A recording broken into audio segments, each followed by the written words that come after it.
మిత్రులారా,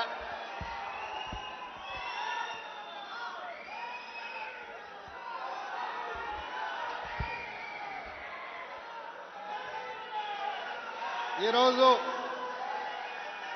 మేడ్చల్ మల్కాజ్గిరి పార్లమెంట్ నియోజకవర్గ పరిధిలో ఏఐసిసి ఆదేశాల మేరకు భారత్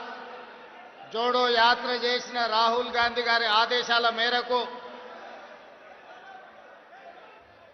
పహల్గాంలో జరిగిన